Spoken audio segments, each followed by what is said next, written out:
A 36-year-old man is going to make Africa's oldest dictator tremble. Paul Biya has ruled Cameroon for 42 years. He thinks he's untouchable. He controls 27 million people. He's outlived all his enemies. But today, he's going to discover that a young captain from Burkina Faso is afraid of nothing. In the next few minutes, Ibrahim Traoré is going to reveal secrets that Biya has been hiding for decades, and all of Africa is going to explode. Ouagadougou, Presidential Palace. Ibrahim Traoré bursts into the international press room. Journalists from BBC, Al Jazeera, CNN and RFI are all present. They're expecting a classic conference on the economy or security. They're going to witness a declaration of war. Traoré steps up to the microphone. Military uniform. Perfect. Steely gaze. That confidence that makes his enemies tremble. He stares at the assembly for a few interminable seconds, then speaks. I have received secret reports of crimes committed over decades by Paul Biya falls like a leaden blanket. The cameramen stop breathing. Traoré pulls a red folder from his desk. This confidential African Union document has never been released. Here are excerpts. He opens the file and begins to read in a clear and relentless voice. Bamenda Massacre 1990. 300 civilians dead. Enforced disappearance in Douala, 1992. 150 families destroyed, $12 billion embezzled between 1999 and 2020. Each word hits like a clap of thunder. The journalists no longer dare to move. Then Traoré looks up at the cameras of the entire world and utters the sentence that will change everything. Biya's time is over. The Cameroonian people deserve justice. The BBC journalist finally dares to speak, her voice trembling. Mr. President, do you realize that you are publicly accusing a sitting head of state? Traoré stares at her, Sensile. I am not accusing. I am revealing the truth. While Paul Biya is getting rich, 60% of Cameroonians live on less than $1 a day. While he is building palaces, young Cameroonians are dying trying to reach Europe. That's enough. He closes the file with a sharp gesture and leaves the room. But the bomb he has just dropped is about to explode throughout Africa. In less than 20 minutes, the video goes viral. On social media, the hashtag TraoréViva is exploding among young Africans. In Yaoundé, students are sharing excerpts on their phones. In Douala, the information is spreading like wildfire in working-class neighborhoods. Analysts from BBC and Al Jazeera can't believe it. No one has ever dared to challenge Paul Biya in this way. He is starting to speculate that Traoré has just declared a symbolic war on Africa's oldest leaders. In Cameroonian universities, the effect is immediate. At the University of Yaoundé des Princes, students abandon their classes. They gather in the main courtyard and start chanting. Traoré has told the truth. Biya must go. The movement spreads like wildfire.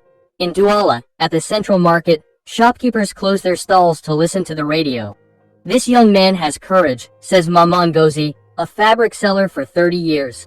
He says what we all think but dare not say. A few hours later, thousands of young Cameroonians take to the streets. They carry signs.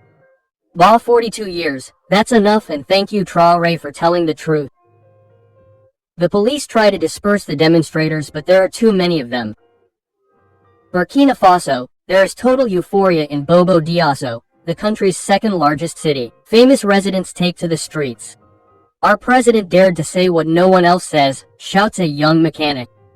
Biya is now shaking in Ouagadougou. In the working-class neighborhoods, people are dancing to the sound of drums. Banners appear. Traoré, liberator of Central Africa and the end of dictators. Meanwhile, in his golden palace in Yaoundé, Paul Biya watches the images on television. His hands are shaking slightly. In 42 years in power, no one has ever dared to attack him head-on like this. Quote, Mr. President, says his special advisor, we must react immediately. This young man is declaring war on you. Biya struggles to get up from his chair. At 92, every movement requires effort. He doesn't know who he's up against. I've been ruling here since before he was born. But outside in the streets of Cameroon, something historic is happening. For the first time in decades, the Cameroonian people dare to openly defy their leader. The Cameroonian government panics. It tries to censor Traoré's broadcast, but it's too late. The video has already been copied millions of times. It's circulating on WhatsApp, Facebook, TikTok, everywhere. Cameroonian TV channels are ordered to stop broadcasting. But the young people find other ways. They use VPNs, satellite connections, anything that can bypass the censorship. That evening, Biya calls an emergency meeting with his military staff.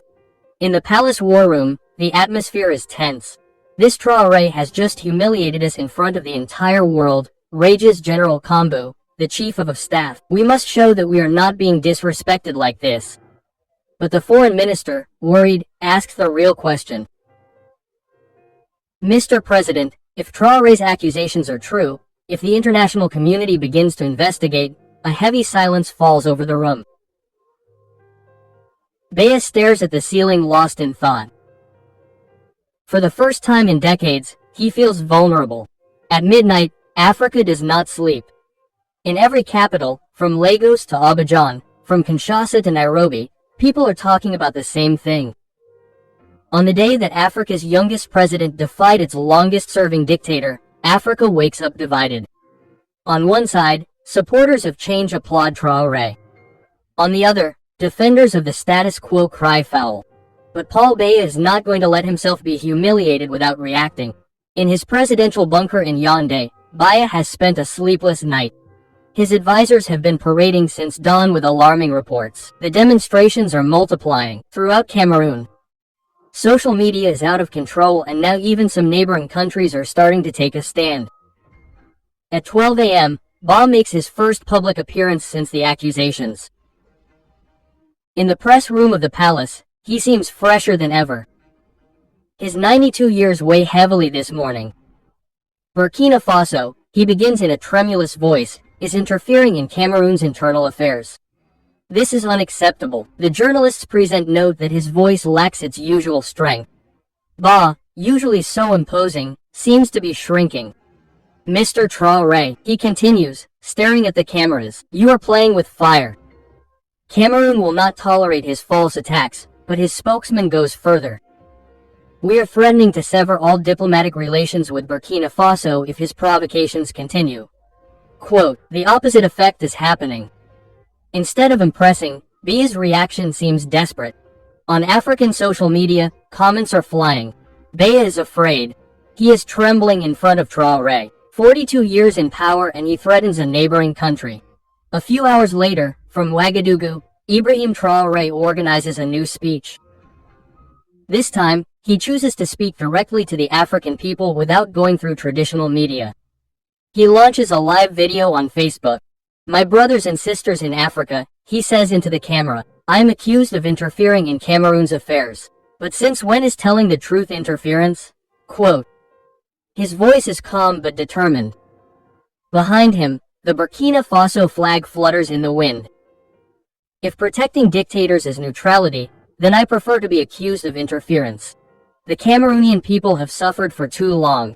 Live, more than 2 million people are watching. The comments are scrolling at breakneck speed. Traoré, President of Africa. Finally, someone who tells the truth. Batu, trembling. The shockwaves spread throughout the African Union in Addis Ababa at the organization's headquarters. Panic is rife. The heads of state are quickly divided into two camps. On one side, the elderly leaders who support Biya out of solidarity. They fear that Traoré's example will give ideas to their own opposition. On the other, the young African leaders who secretly applaud. He sees himself as the symbol of a new generation that refuses to compromise with the dictatorship. Ghanaian President Nana Akufo-Addo cautiously declares, we call for calm and dialogue, but we feel that he is avoiding taking a position. More audacious, Senegalese President Bassirou Raoudfa tweets, African youth have the right to question the past in order to build the future. Without naming Traoré, the message is clear. In Cameroon, the situation is becoming explosive. In Yaoundé, a group of young MPs do the unthinkable. They publicly demand that Paul Biya explain himself to Parliament on Traoré's accusations. Marie-Claire Hondau, a 35-year-old MP, speaks in the National Assembly. Mr. President B has reigned since 1982. The Cameroonian people deserve explanations for these 42 years of absolute power. This is unprecedented in Cameroon. For decades, no one has dared to criticize Ba. But the Traoré effect is freeing tongues. In the evening, Traoré strikes a new blow. He discloses on his social networks excerpts from a letter. A letter signed by officers of the Cameroonian army who are asking for international intervention to liberate their country. We, patriotic officers of the Cameroonian army, read in the letter, we beg the international community to help us. We can no longer serve a regime that oppresses our people. Quote, the authenticity of the letter is impossible to verify immediately. But no matter, the mere fact that it is circulating is causing an earthquake in Cameroon. In New York, at the UN headquarters, diplomats are agitated. The Assistant Secretary General for Africa declares that the situation is potentially explosive and calls on all parties to remain calm. But it is in France that the reaction is most interesting. The official media carefully avoid commenting directly on the affair. Paris, traditionally close to Biya, remains silent. However, independent French newspapers do not hesitate. Libération headlines Paul Biya the dictator that France protects. Le Monde Diplomatique publishes a long article on the 42 years of authoritarian rule in Cameroon. This French discretion speaks volumes. For the first time in decades, Paris seems to abandon Paul Biya. The final blow comes in the evening. Former BA Minister Jean-Baptiste Bokassa, who has been in exile in London for 3 years, agrees to speak to BBC Africa. Everything Traoré says is true. Camera statement. I witnessed Paul Biya's abuses for 15 years. The massacres, the embezzlements, the arbitrary imprisonments, everything is true. Bokassa was considered a Biya loyalist. His defection has the effect of a bomb. He confirms Traoré's accusations with precise details, dates, names. In Cameroon, in the military barracks, information circulates quickly. Soldiers begin to whisper among themselves. If a former minister confirms the SWAX chief's accusation, it means that Traoré is telling the truth. In Douala, the economic capital, the demonstrations resume with renewed vigor. But this time, something unprecedented happens. Some police officers refuse to charge the demonstrators. I'm not going to beat up my brothers who are demanding justice, a police officer confides to a local journalist. I too have children who are suffering because of this system. In his palace, Paul Biya is crumbling beneath his feet. His 42 years of absolute rule are worth it. Facing him, a 36-year-old man has just awakened an entire continent. Africa will never be the same again. What is about to happen now will shock the entire world.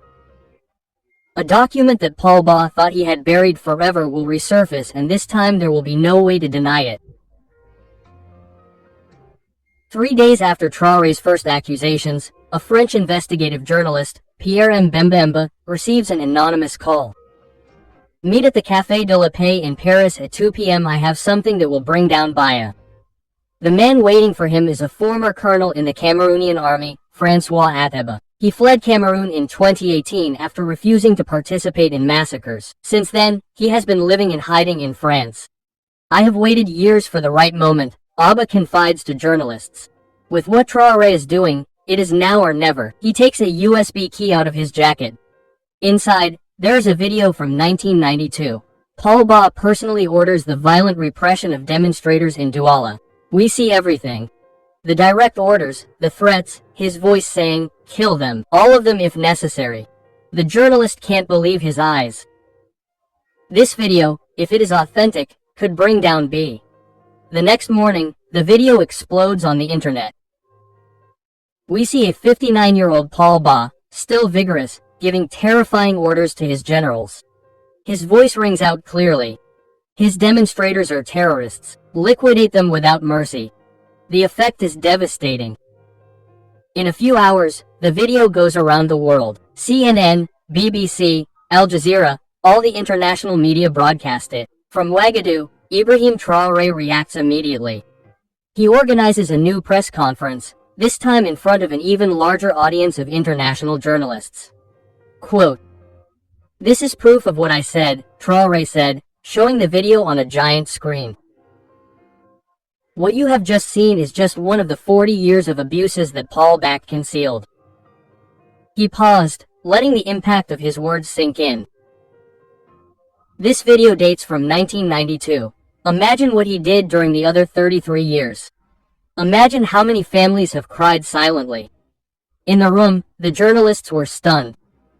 Some were frantically taking notes, others were filming with their phones. "Ladies and gentlemen," Traoré continued, "we are no longer talking about accusations, we are talking about evidence." The shockwaves were immediate. In London, Amnesty International called for an urgent international investigation. In New York, Human Rights Watch called for the International Criminal Court to open an inquiry. In Geneva, the UN High Commissioner for Human Rights issued a statement. These revelations are extremely worrying. The international community can no longer turn a blind eye. In Cameroon, there was an explosion. Total. In Yaoundé, thousands of students leave the universities and converge on the city center. They chant "Be assassin, justice for our dead" in Douala in the Bonnebarrier district, the same one where the massacres took place. Since 1992, the inhabitants have taken to the streets. Mame Henriette, 33 years old, cries in front of the cameras, "My son Jean-Pierre died that day. For 33 years, I kept silent. Today, the truth finally comes out." On African social networks, the explosion is total. The hashtag #BriaAssassin becomes #1 worldwide. Millions of young Africans share the video with scathing comments. Kofi, a 23-year-old student from Ghana, 33 years old, posts that "We knew that Biya was a criminal. Thank you Traoré for giving us the courage to say it."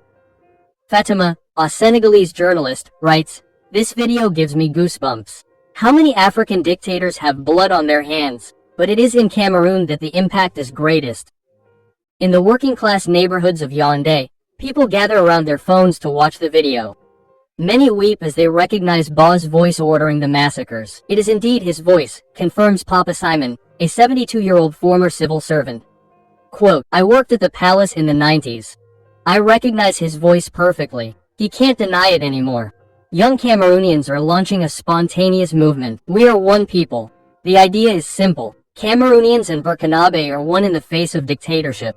Aminata, a 21-year-old Cameroonian student, posts a video that goes viral. "Thank you brother Traoré, you gave us the strength to stand up.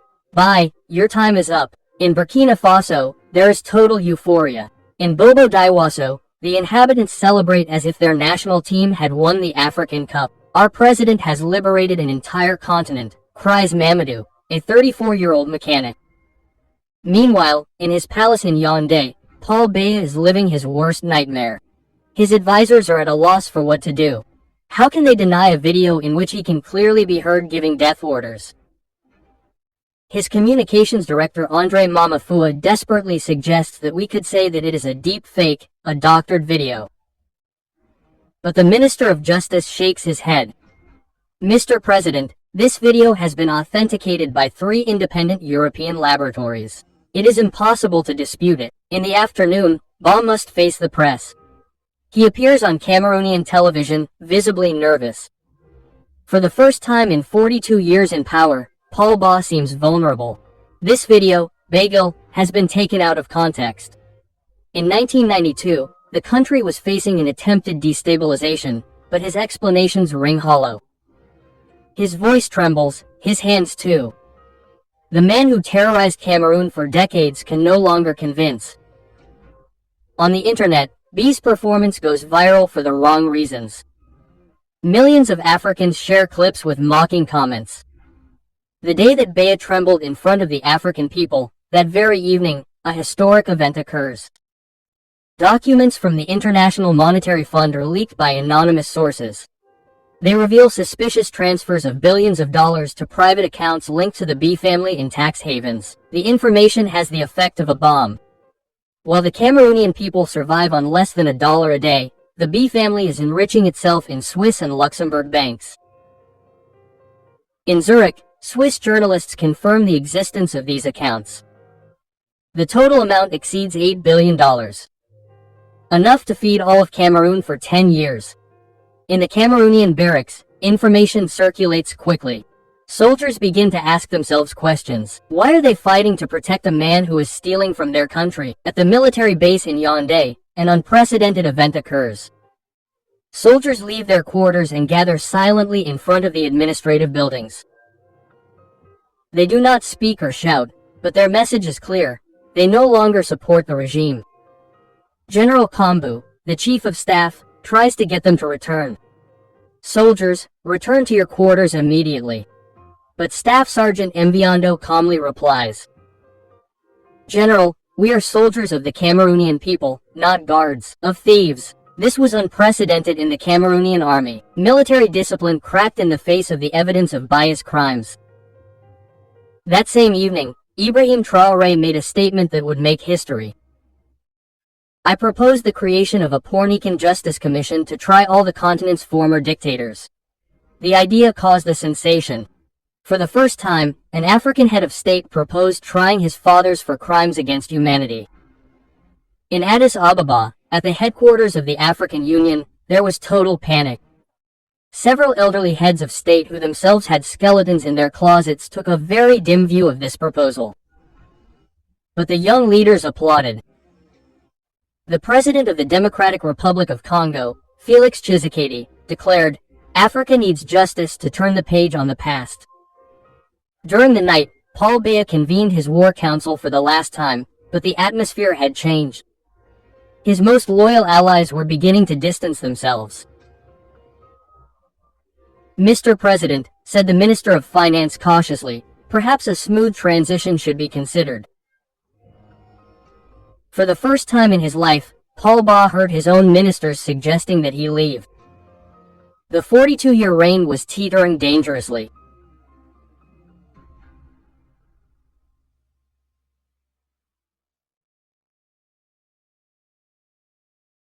What was about to happen now would go down in history as one of the most spectacular downfalls of an African dictator.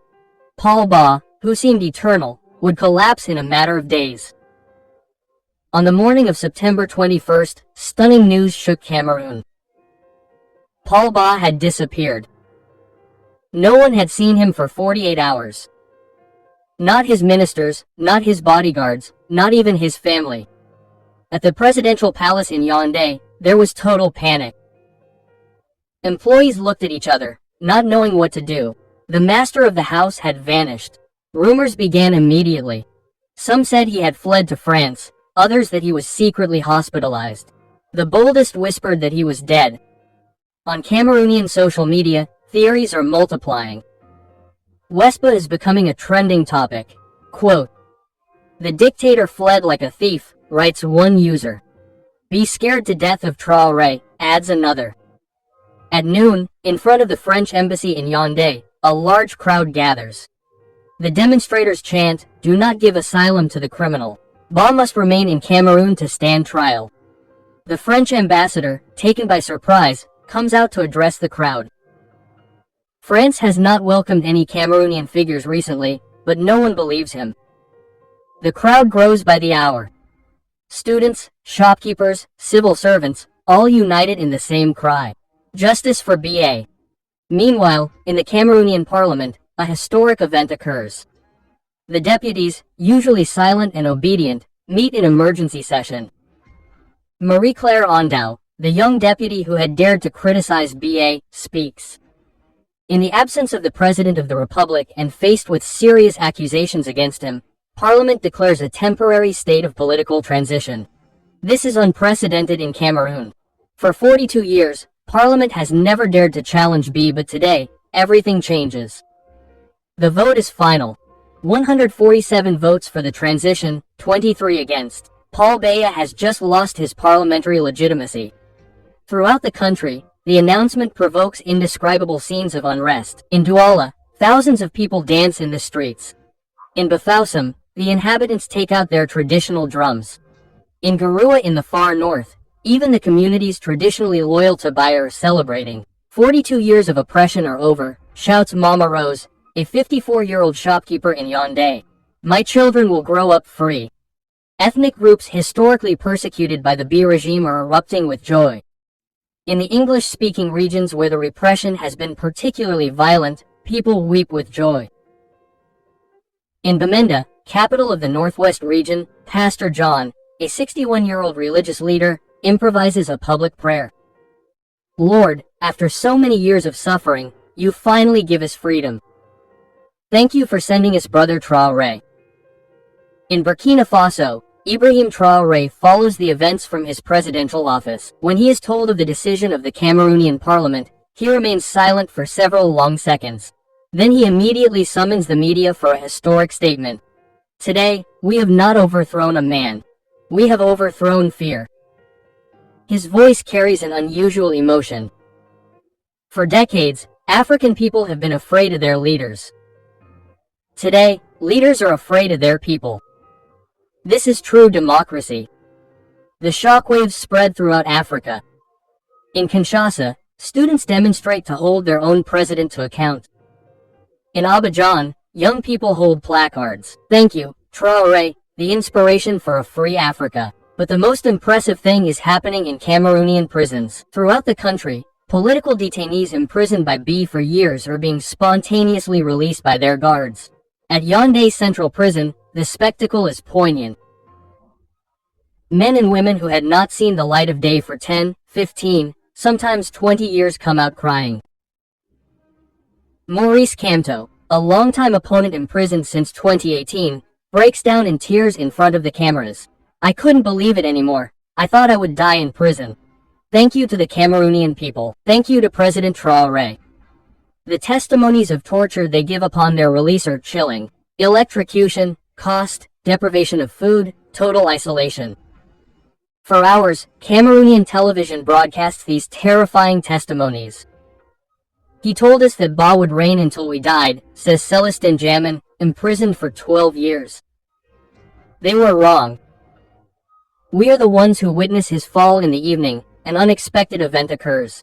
Chantal Biya, Paul Biya's daughter, posts a message on Instagram that causes a sensation. Sometimes, you have to have the courage to turn the page so that your country can move forward. A new Cameroon. She does not mention her father directly, but the message is clear.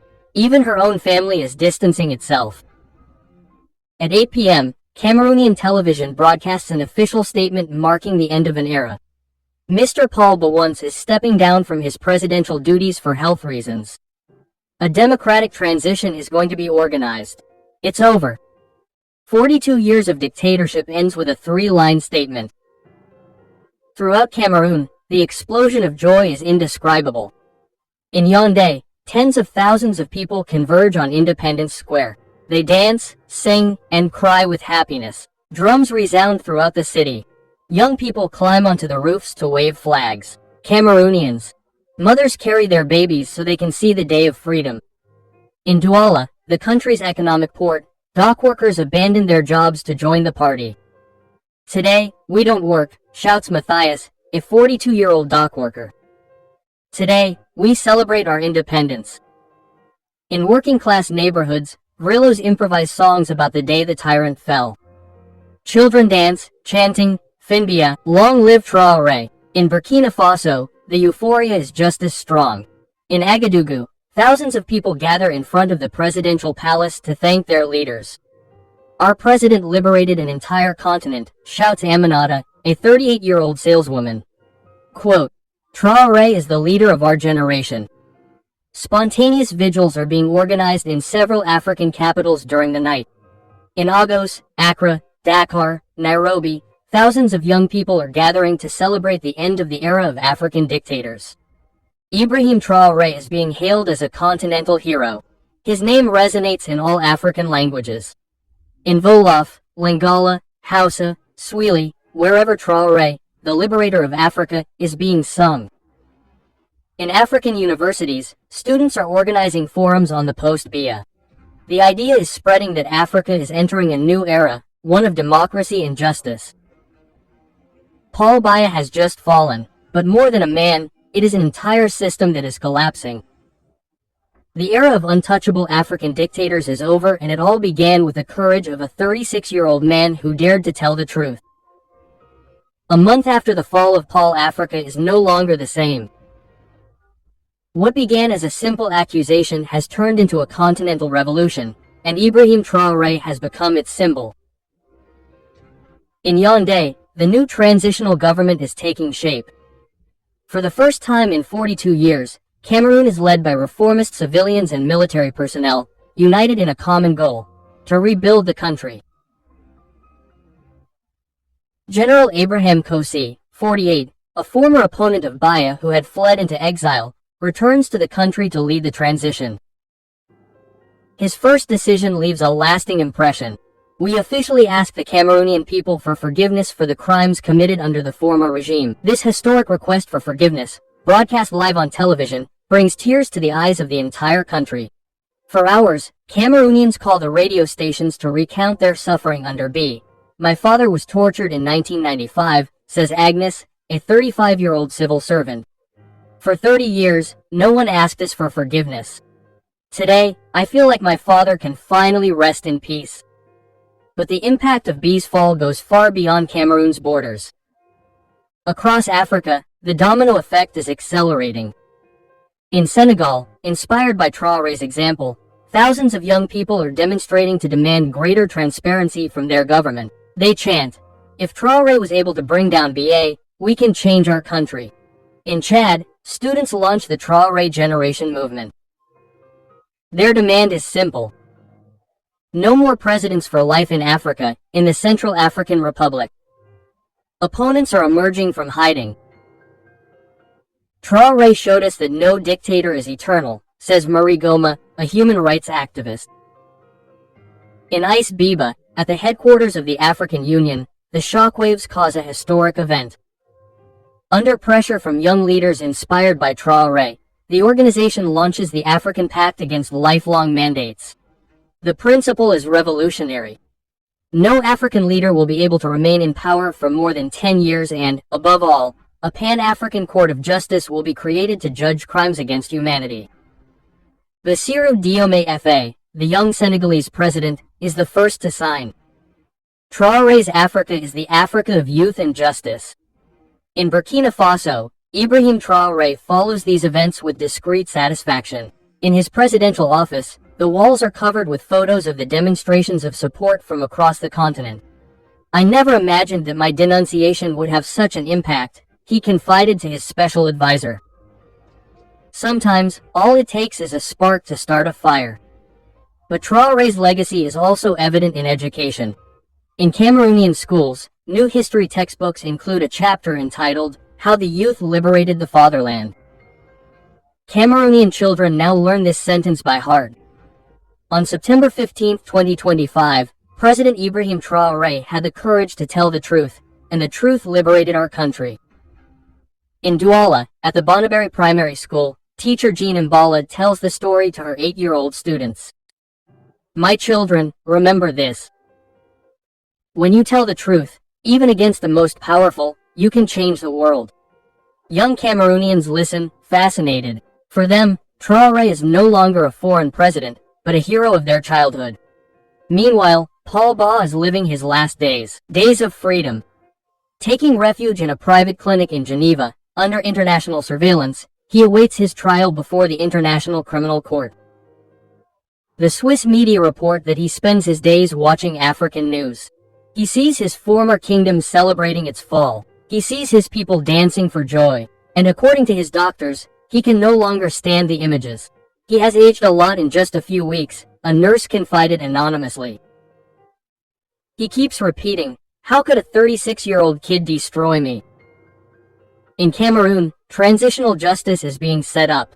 Hundreds of victims' families are coming forward to testify about the crimes suffered under Biya. Their stories, broadcast on television, are finally tarnishing the image of the former dictator.